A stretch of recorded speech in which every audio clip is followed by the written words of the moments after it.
Chapitre 18. L'amant et le mari. Ah, madame, dit d'Artagnan en entrant par la porte que lui ouvrait la jeune femme, permettez-moi de vous le dire, vous avez là un triste mari. Vous avez donc entendu notre conversation demanda vivement madame Bonacieux en regardant d'Artagnan avec inquiétude. Tout entière. Mais comment cela, mon Dieu? Par un procédé à moi connu, et par lequel j'ai entendu aussi la conversation plus animée que vous avez eue avec les sbires du cardinal.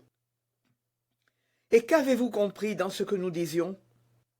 1000 choses. D'abord, que votre mari est un niais et un sot, heureusement. Puis, que vous étiez embarrassé, ce dont j'ai été fort aise, et que cela me donne une occasion de me mettre à votre service. Et Dieu sait si je suis prêt à me jeter dans le feu pour vous. Enfin, que la reine a besoin qu'un homme brave, intelligent et dévoué fasse pour elle un voyage à Londres. J'ai au moins 2 des 3 qualités qu'il vous faut, et me voilà.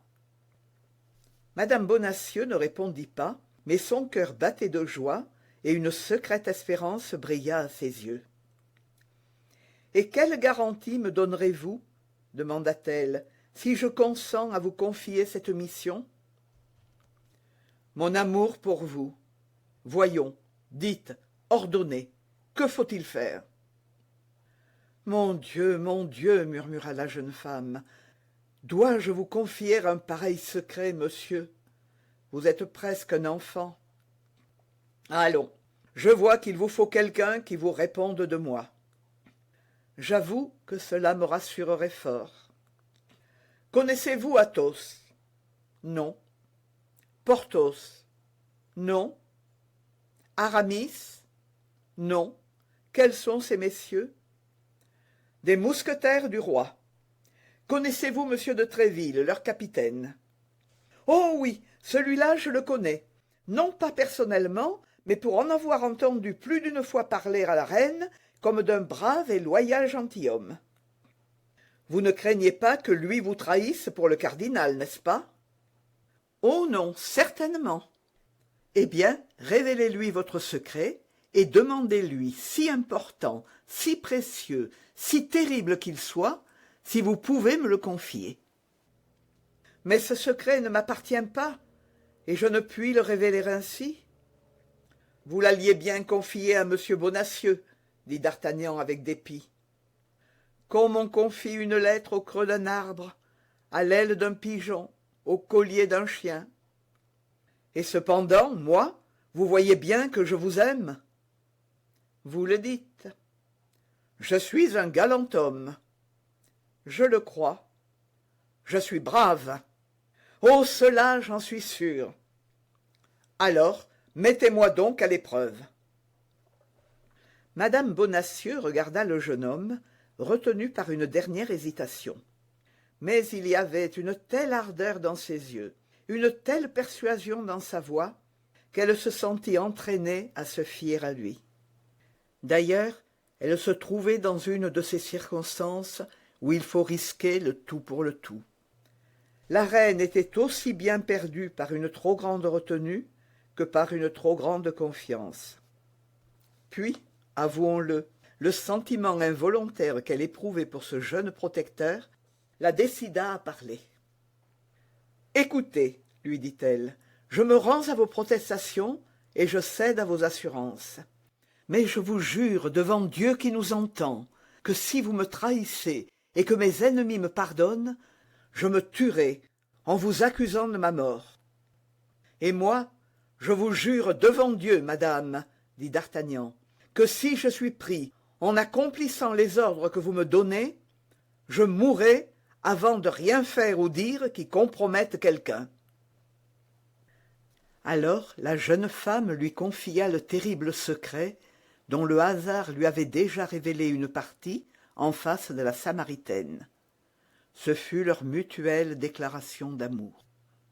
D'Artagnan rayonnait de joie et d'orgueil. Ce secret qu'il possédait, cette femme qu'il aimait, la confiance et l'amour faisaient de lui un géant. « Je pars, dit-il, Je pars sur-le-champ. »« Comment, vous partez ?» s'écria madame Bonacieux. « Et votre régiment, votre capitaine ?» ?»« Sur mon âme, vous m'aviez fait oublier tout cela, chère Constance. Oui, vous avez raison, il me faut un congé. »« Encore un obstacle !» murmura madame Bonacieux avec douleur. « Oh, celui-là !» s'écria d'Artagnan après un moment de réflexion. « Je le surmonterai, soyez tranquille. »« Comment cela ?»« J'irai trouver ce soir même M. de Tréville, que je chargerai de demander pour moi cette faveur à son beau-frère, M. des Essarts. Maintenant, autre chose. »« Quoi ?» demanda d'Artagnan, voyant que madame Bonacieux hésitait à continuer. « Vous n'avez peut-être pas d'argent ?»« Peut-être et de trop, » dit d'Artagnan en souriant. « Alors, reprit madame Bonacieux, en ouvrant une armoire et en tirant de cette armoire le sac qu'une demi-heure auparavant caressait si amoureusement son mari, « prenez ce sac. »« Celui du cardinal !» s'écria en éclatant de rire d'Artagnan, qui, comme on s'en souvient, grâce à ses carreaux enlevés, n'avait pas perdu une syllabe de la conversation du mercier et de sa femme.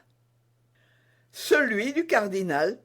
répondit madame Bonacieux. « Vous voyez qu'il se présente sous un aspect assez respectable. »« Pardieu !» s'écria d'Artagnan, « ce sera une chose doublement divertissante que de sauver la reine avec l'argent de son éminence. »« Vous êtes un aimable et charmant jeune homme, » dit madame Bonacieux. « Croyez que sa majesté ne sera point ingrate. »« Oh, je suis déjà grandement récompensé, » s'écria d'Artagnan. « Je vous aime. Vous me permettez de vous le dire. C'est déjà plus de bonheur que je n'en osais espérer. »« Silence !» dit madame Bonacieux en tressaillant. « Quoi ? On parle dans la rue. C'est la voix de mon mari. Oui, je l'ai reconnu. » D'Artagnan courut à la porte et poussa le verrou. « Il n'entrera pas que je ne sois parti, dit-il, et quand je serai parti, vous lui ouvrirez. Mais je devrais être parti aussi, moi, et la disparition de cet argent, comment la justifier si je suis là ? Vous avez raison, il faut sortir. »« Sortir ? Comment ? On nous verra si nous sortons. »« Alors, il faut monter chez moi. »« Ah !» s'écria madame Bonacieux, « vous me dites cela d'un ton qui me fait peur. » Madame Bonacieux prononça ces paroles avec une larme dans les yeux. D'Artagnan vit cette larme, et troublé, attendri, il se jeta à ses genoux.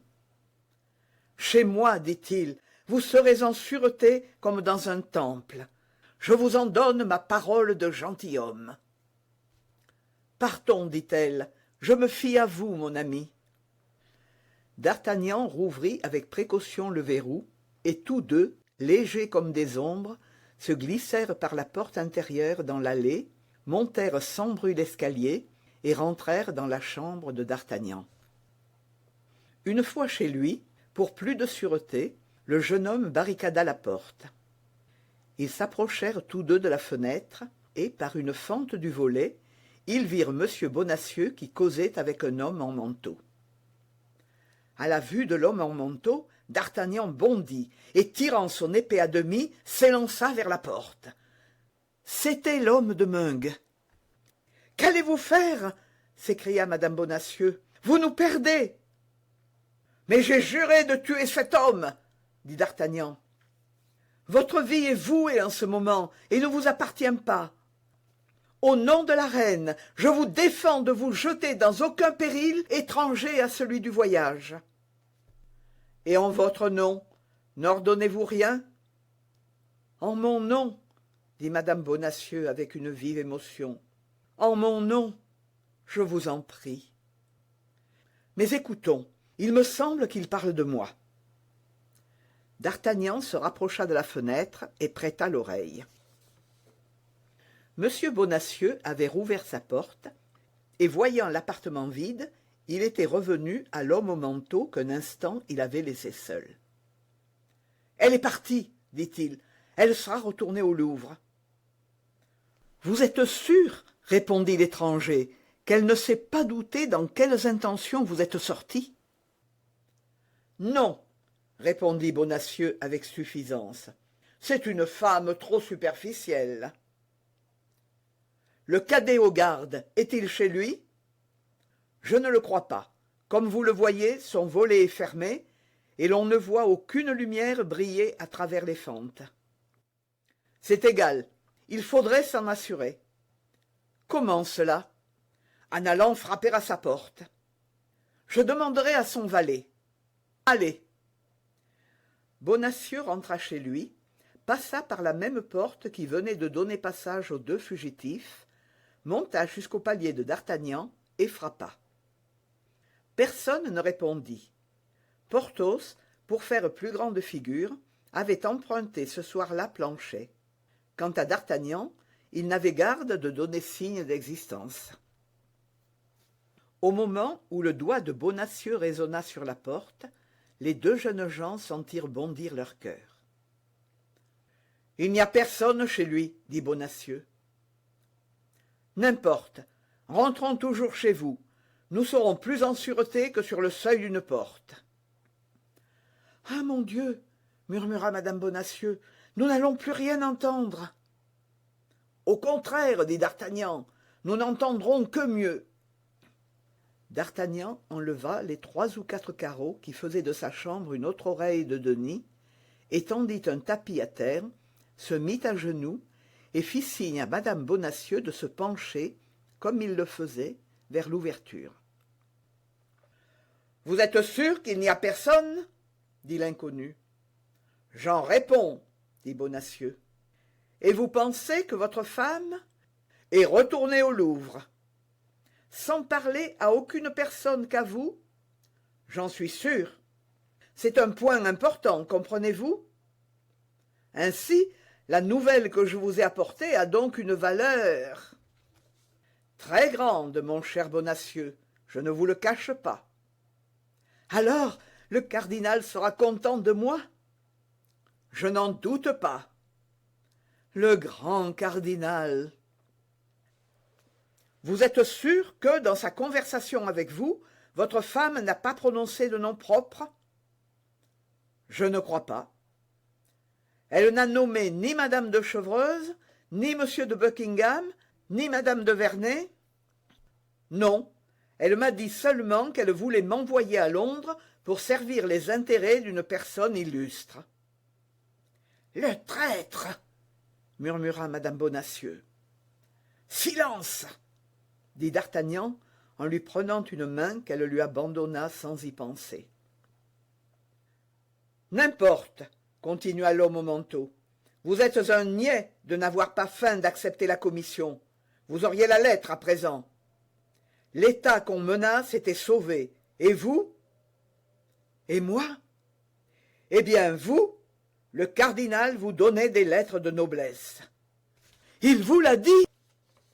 Oui, je sais qu'il voulait vous faire cette surprise. Soyez tranquille, reprit Bonacieux. Ma femme m'adore, et il est encore temps. Le niais, murmura madame Bonacieux.